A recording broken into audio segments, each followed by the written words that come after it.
that we do not protect defamation, false speech. Because speech is free, but lies you have to pay for.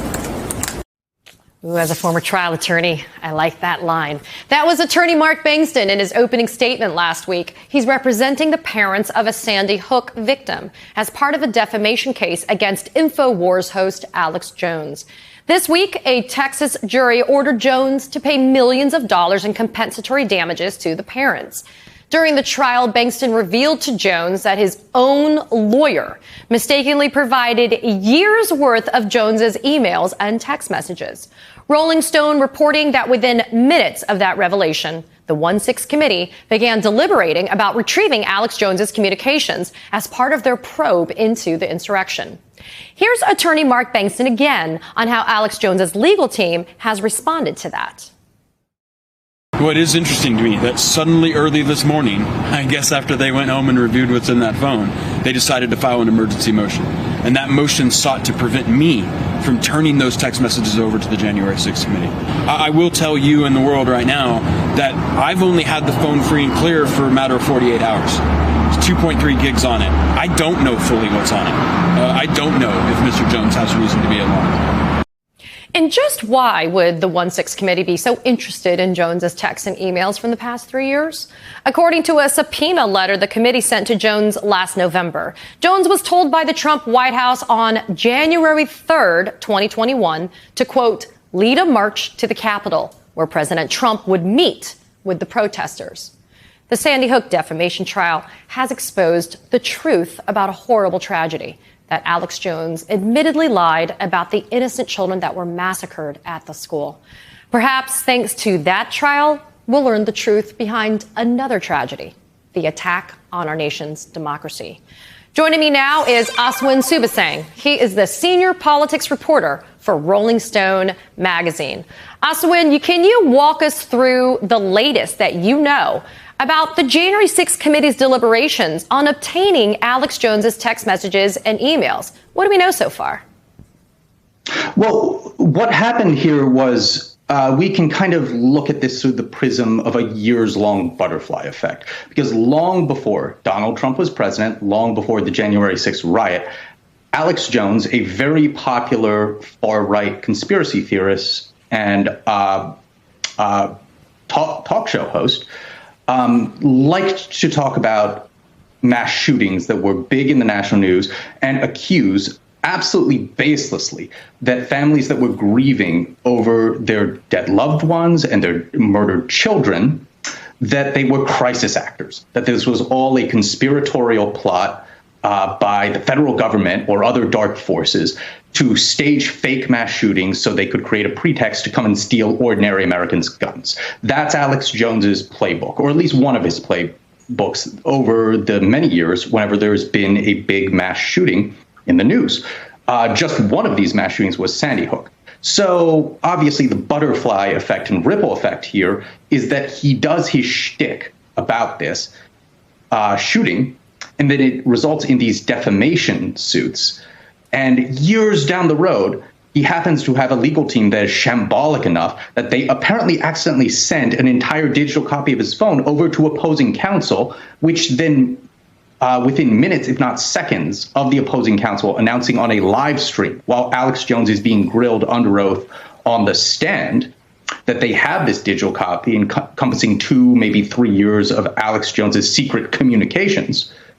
The January 6th committee and their staff and their members hear this because it's going viral online and on the live stream, and they immediately get to work in terms of drafting a potential subpoena or at least a letter requesting that opposing counsel, which is not bound by privilege at all, of course, when it comes to the other attorney's client, Alex Jones, if they could get a copy, a digital copy of Alex Jones's phone. And now I mentioned 2 to 3 years earlier in terms of what the opposing counsel was claiming they had a digital copy of.